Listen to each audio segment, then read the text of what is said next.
The recording. So welcome and thank you for joining me. So today we're doing the question and answer, and I do have a couple written answers, but Megan, I think I'll start with you since you're here live. What questions do you have for me? Oh, you went the wrong direction because I logged in thinking I'd listen and come up with some along the way. Oh, that's fine. No, that's totally fine. So I will go for the questions and that were presented to me online. So we can do it that way. Absolutely. So I've gotten quite the variety of questions. A lot of people, and interestingly enough, a lot of them right now are looking to build centers. That seems to be the majority of the questions I'm getting are startups. And one of the trends I'm seeing is people are asking me, what do I need to do to start my childcare center? So the one thing I'd like to say is that is a huge answer. There's so much that goes to starting a childcare center that it's really not something I can answer in a question and answer. I do have a cheat sheet that I created for people, but honestly, a cheat sheet even really doesn't do opening a center justice, right? So the first thing I would ask is look at your experience. Do you have center experience? If you don't, I would really suggest studying the industry. For a while, I made a career off of buying childcare centers from people who opened them without any kind of childcare specific experience. And these were business people. They had business backgrounds. They were highly intelligent people, but this industry is different, and it's not something you can just go in and open a childcare center. Now, if you're a home provider or something like that, you're in a better position. But if you're coming from no background at all, it is a tough industry. So I don't think it is doable though. It is absolutely doable. I just think you'll need to really study the industry. That is my suggestion. My coaching program does help with that. My membership, I actually, one of my members is actually I actually have two right now who are getting ready to open childcare centers. And they basically come on and watch my videos that I have recorded, my training videos, plus they jump on my coaching every week. So by the time they do open, they'll understand the industry and they'll know how to run a center. But if I were to give one piece of advice, it would be to really watch your money. Really do not overspend. The biggest mistake I see people making is they way overspend before they even open. So they're opening without working capital, which leads to bankruptcy. Biggest mistake I see. And payroll is the biggest one that will make you lose your money fast. So wait as long as you can to hire. And just, tour centers, just get to know the industry. So the next question that I've received, and I'm sorry, I'm going to keep referring to my phone where I have been getting these questions, by the way, is you talk a lot about employees and employee retention. Tell us a little bit about your program and how you retain employees and you don't struggle like the rest of us do. So I think what that person is asking me is, why is it that I don't want to fire all my employees all the time? And I have to say I was once an owner that did. Once upon a time, I would walk into my center and decide that they all need to, I would just get so frustrated. I'd see things aren't getting done. And I just would think to myself, I just need to fire them all. I just need to start over. I also was stuck in the mindset that because our industry can't afford to hire the right people, we are pretty much stuck with what we've got, right? We basically get to choose from the, I don't know. I had a very bad mindset, but I see this a lot in our industry where people say, well, since we can't pay, we don't get great quality employees. And I'm here to tell you that is absolutely not true. It's kind of a funny story and a reflection of me as a leader and the transformation I made, because the same staff that I used to have those thoughts about, I still have today. And I used to go in and think it's them, they're awful, I can't afford to get quality people. But as I started changing as a leader, started changing and realizing that I need to become a leader. I needed to not be a manager and become a leader. They changed too. And so I have to say, if you're struggling with staff, that does come from the top. That absolutely comes from the top. And you need to really examine yourself. So I just did a training on that too for the Leadership Lounge on building your dream team with the team you already have. And just to summarize it really quick, the key elements to that would be stop hiring and start recruiting.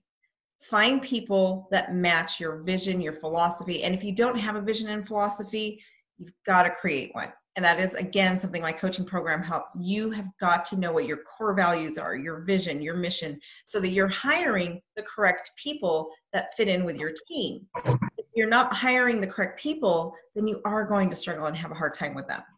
So that would be my first thing, is start recruiting. Look for people actively. Look at your stay-at-home moms. Look around you when you do van runs and pick up and drop off children. I know this year where it's going to be difficult, right? But still, think of those parents dropping off and picking up their kids at the elementary schools. Look at teacher assistants at the elementary schools, other people you interact with that would fit your center's culture. And then you want to actively start recruiting, right? And they're out there. I promise you, they are out there. The second thing I would say is your onboarding process is huge. I cannot stress, in our industry, we tend to hire them, throw them in a classroom, and that's it, right? Or you might have a couple hours training. My center's onboarding process is 6 months long. And I know that sounds excessive, but statistics show that if you can really acclimate someone into your center or any business within the first 6 months, they are much more likely to stay with you long term. So it's making sure they become a part of your center's culture. That's so very important within those first 6 months. So that's why I developed a 6-month long onboarding process. The first 30 days are pretty intense. And it is on the job, so you don't have to worry about them not counting in your ratios. They still count in your ratio. There's very little of it that takes place outside of the classroom. But I've just created in a way that we can integrate it into the room, and we're intentionally teaching throughout that first 30 days. And then after that, we do have programs that go every 30 days after, but we do really make sure that our staff is onboarded. The third thing I would actually suggest for building that dream team is to make sure that your ongoing training for your staff is intentional. They're not just handing in their required hours every year.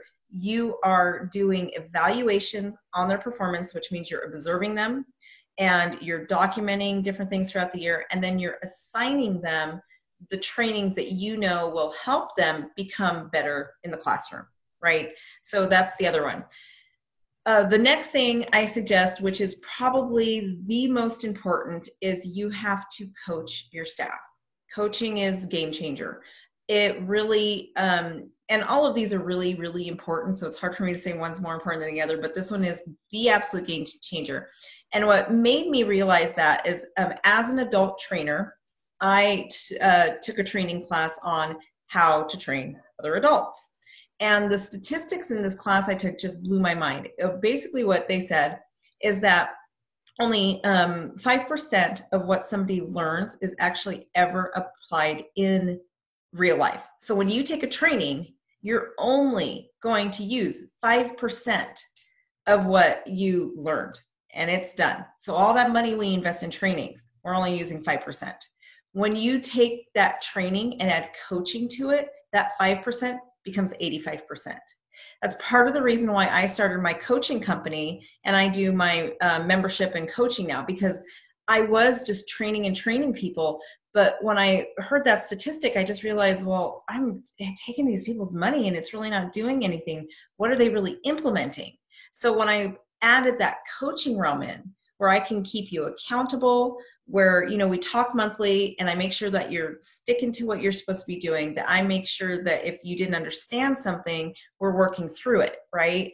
That was a huge game changer, I think, for my clients too, who are buying my classes, where now we work together. But that's also going to be a game changer for you in your classrooms. If you train and then make sure that you're going into the rooms, doing observations and intentionally coaching, It will completely change how your staff works. The next thing I would say is to also become a mentor. And I think this piece is why my staff sticks with me for so long, and why I have staff members who've literally worked for me for over 10 years. And it's because I believe in them and I see their potential, and I do something that's called vision casting. I help them to see who they can be, and I help them to see the big picture. And this is where I really address what our industry can pay, because I know we don't pay our staff enough. We can't afford to pay them what they deserve. So what I do is I help them see the life change they're making, and how at the end of the day, the impact we have on children's life is so much more important than the money we make. As ECE leaders, as a director or owner, we don't make a killing either, right? You're probably not making a ton of money. I know for me personally, when I was the owner director, I could have made more money going and using the degrees I have, doing something different. I could have been teaching at a university. I could have been doing a lot of things. So I could have made a lot more money. So I do it for my passion, right? And even when I'm doing this is a reflection of my vision. I do this because I have a passion and I have a vision, right? You need to help your staff see that too, because they're working with children because they too have a passion and vision. So when you help them to see that, yes, they don't make a lot of money, but the changes they're making affect them, these children, for the rest of their lives, and you make that alive and well, they really stick with you when they know that they are making a difference in the world. One of the things I always like to think about for myself personally, and what I teach my staff, is picture yourself when you're 80 years old. And you're just, I always kind of imagine myself sitting on a porch, on my rocking chair, looking out into my backyard and thinking about my life. And I'm evaluating my life. Am I going to care how much money I made? I'm not going to care how much money I made, what kind of car I drove when I was 30. I don't even know if I'll remember what kind of car I drove when I was 30. But what I will care about and what I will remember is the difference I made in the world, right? I will remember helping people. I'll remember the children's lives that I affected. So when you help your staff to see that, the money suddenly isn't so important. What's important are those children. So that is really, in a nutshell, a very quick nutshell, what I would say about how I have such great employees and why my team is a dream team. The women that work for me are amazing people. And I'll tell you, for a while I didn't see that but that was me. It wasn't them. That was totally me. So when I understood and started seeing them for who they were, instead of seeing them from my lens, I realized I have these amazing women working for me that I've underestimated because I wasn't a good enough leader. So if that is something you really struggle with, that is something that my program also helps with. It's just helping you understand and see how you can transition into an amazing leader. So Megan, do you have a question? I've thought of a couple questions, yes. Okay. Well, first of all, to specify, I'm a small child care home. Okay. Just, when it comes to talking about helping employees do stuff and everything, I just want to know that my questions don't definitely share with others, but for me, I'm needing more, how do I handle this on my own? Yes. Basically, how do you keep track of leads? I without the paid systems, I know that you guys have those systems to track and everything, but again, small base is not worth having that. Right. And there's so many times when I try and set up different things with my notes, I end up looking back and saying, oh, shoot, I forgot to call this parent back. You lose track of leads, and I just can't find a system that truly keeps going. So here is what I would suggest. First, what I would do is, whether you're a paper and pen gal or computer, if you're a computer gal, I would absolutely suggest keeping a spreadsheet in your, like an Excel spreadsheet. Create an Excel spreadsheet that is going to, my background is just going nuts. So the Excel spreadsheet that's basically going to help you know, like, what date that they come in. And what I would actually do is keep it by month, right? So every month you're going to start a different page on the spreadsheet. And you can do this in Notepad too, right? If you're going to do this on a Notepad, just make sure that you're keeping one specific notepad for nothing but leads. Okay. So you're just going to want to know the date they came in, all of their like names, address, phone number, right? And then the age of the child. Very important that you keep track of the age of the child. Then what I would suggest you do is start putting it on your calendar. Okay, so you're literally, and I'll tell you guys, another thing I train on is time management and organization, because this is where most of us fall short. I keep a paper calendar and I have it in my phone. And the reason I do that is everything gets scheduled into my phone. I mean, it kind of seems a little crazy, right? But I literally, like when I'm posting to my Facebook group, I literally have that on my calendar. Create post for your Facebook group. So it's not, and I schedule it in. That way I don't forget. So what I would suggest doing is also a time blocking concept where I have like thematic days. So for example, for you, I would say, as a home center, you probably don't need to do this weekly, but monthly, I would have one day set aside. And just for example, I'm going to throw out there, let's say the 4th of every month. That's going to be your lead day. You're going to go through your notebook or your spreadsheet, and that's when you're going to do all of your lead stuff. But it's got to be in your calendar. So, and when you do it in your calendar, put it in for the whole year. I like it on my phone, and you can set it up as a recurring reminder because it'll message, you get the notifications that it's coming, and you can set it up to notify you 24 hours before, 30 minutes before, right? My paper calendar is great, and I do that mainly just to get it out of my mind and onto paper, but I'm not as intentional about looking at it, right? Which is why I transfer everything onto my phone. So is that helpful? Absolutely, yeah. Moving on to the next step of, you get the leads. Yeah. I small child care, obviously, small amount of kids, small spaces available. There can be a long time in between openings. Yes. The wait list of parents, I'm speaking specifically to the ones that have said, yes, I want to be in your center. Yes, please put me on your wait list. I'll take that next spot. Then there's a long time in between. Right. And I end up calling to check in, and it ends up playing out awkward, like, oh, wait, you don't have a space, so then why are you calling? Well, I just want to check in. But I guess I don't know, should I do it with a phone call instead of something more digital? Maybe what do I say that isn't quite so awkward? So when it comes to your wait list, when you have those long time spans, I would actually suggest either doing paper mail or digital, because you don't have that space, right? And it does kind of lead them to wonder, okay, well, maybe like, why is she calling if she doesn't have room? And that could be frustrating. So what I would do is email is great. You could send them like emails, just like, hey, just checking in and letting staying in touch.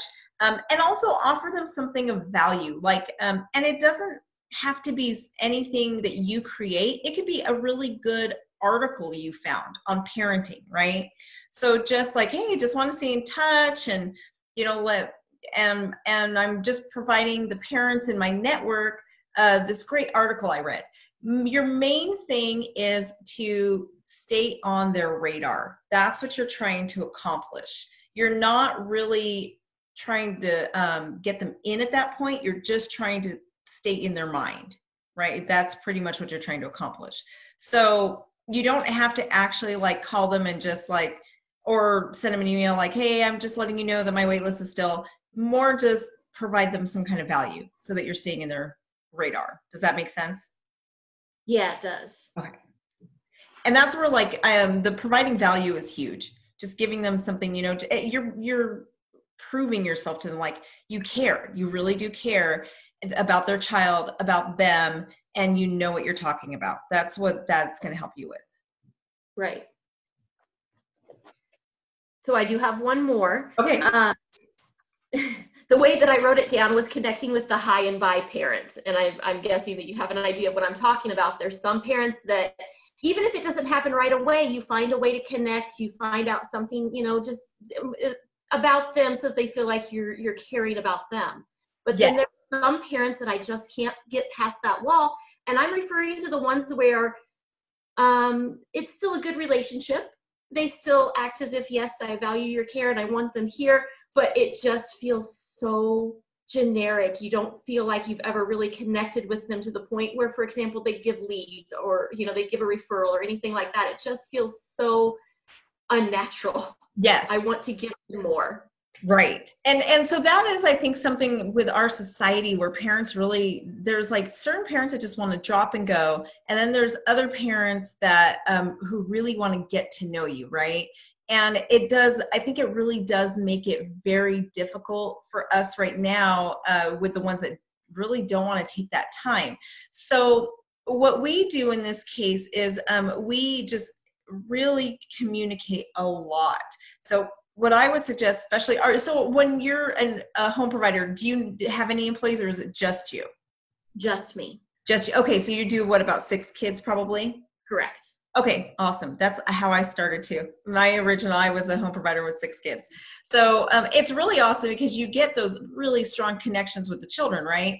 So what I would suggest is throughout the day, message the parents like photos of their children in action, show them what they do, get them involved in the day to day.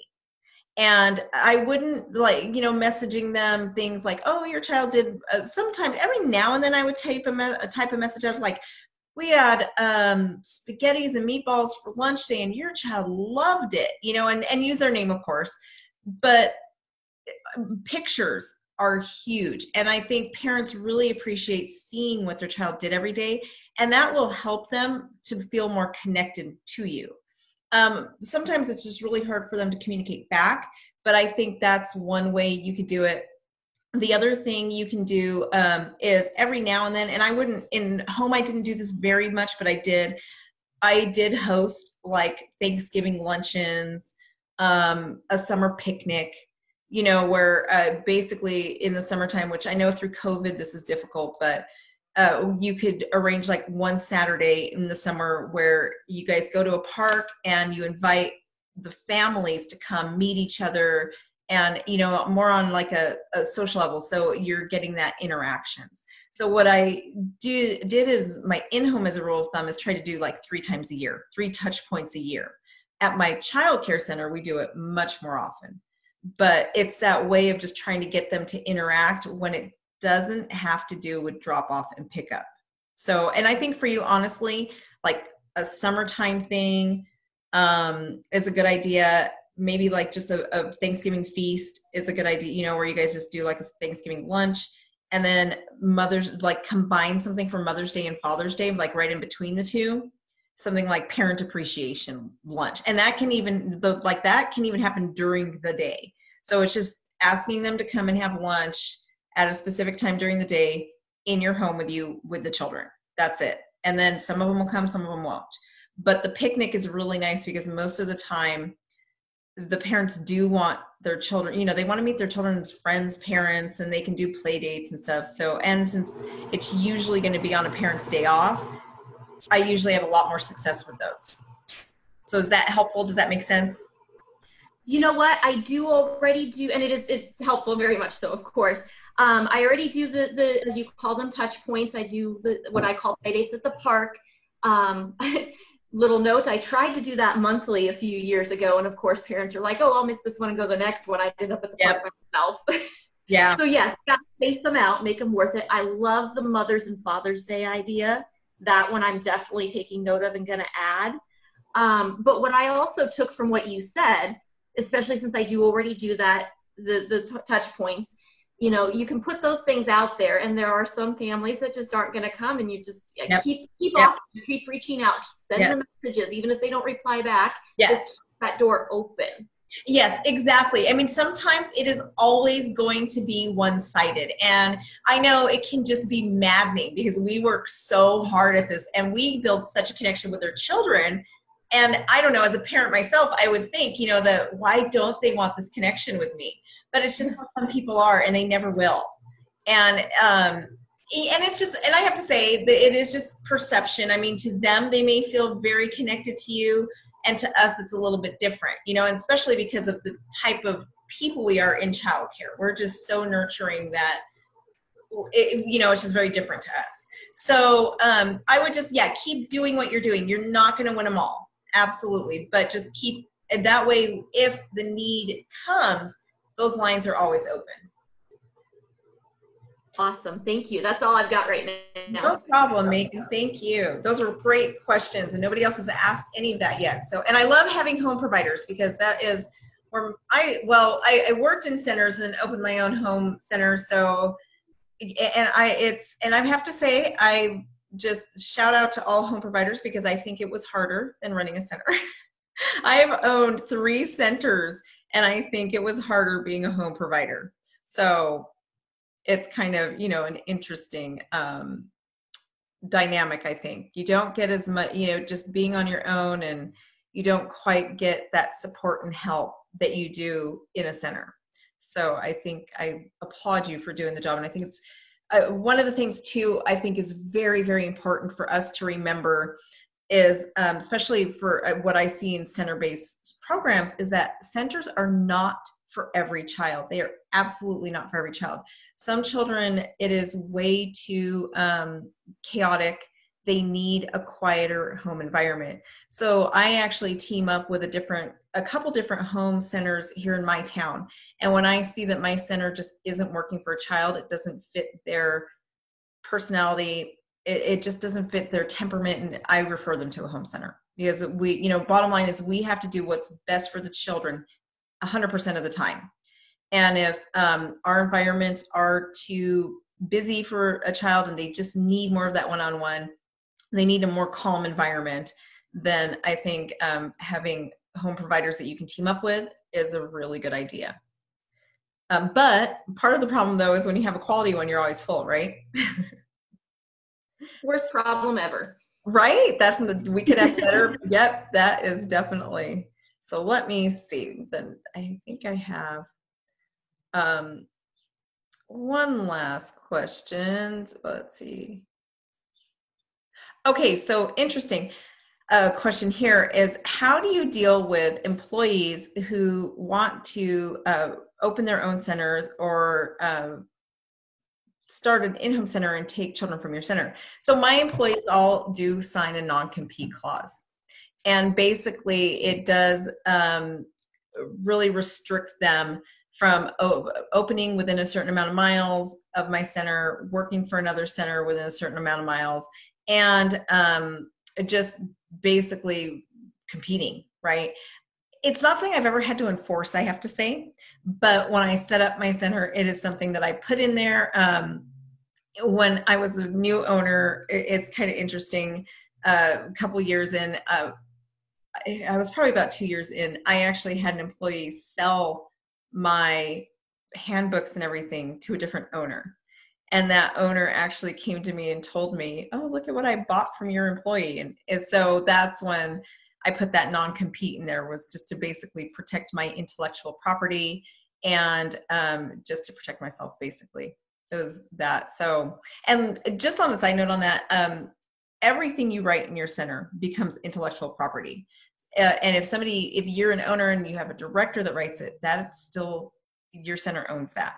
So what happened to me in that situation, I didn't actually have to have a non-compete to enforce that, but it really got me thinking. So I do have a non-compete now. So that is pretty much the questions I've had this week, other than some of the live other questions I've answered, but those are the unanswered questions I've had this week.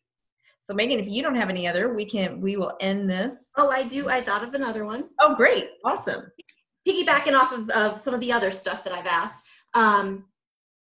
I've listened to some of the trainings with this series. So you talked during that about when you meet with a new parent and following up with them the next day, and the follow-up after that, I've got that I can go back and listen to, of course. What about the parents, and maybe you went through it then, but I don't remember. The parents that they call and they ask for information.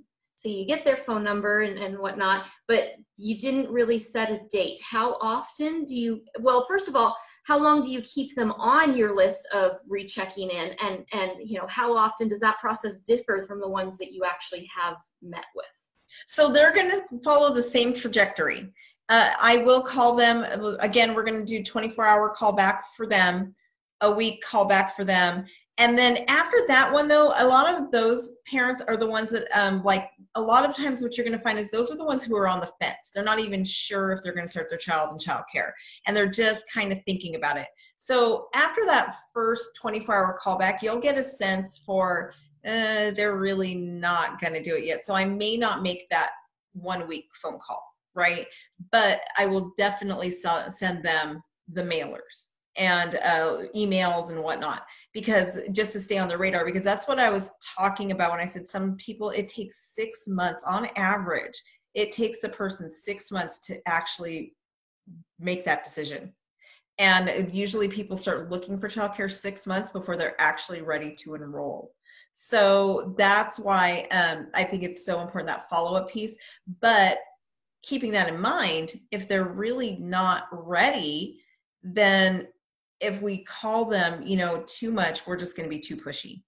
So after that first initial phone call, I kind of just see where they're at by asking lots of questions. If you ask more questions, and they should be doing the majority of the talking. That's just a rule of thumb. And you'll be able to feel out if they're really ready to go or if you need to give them more time.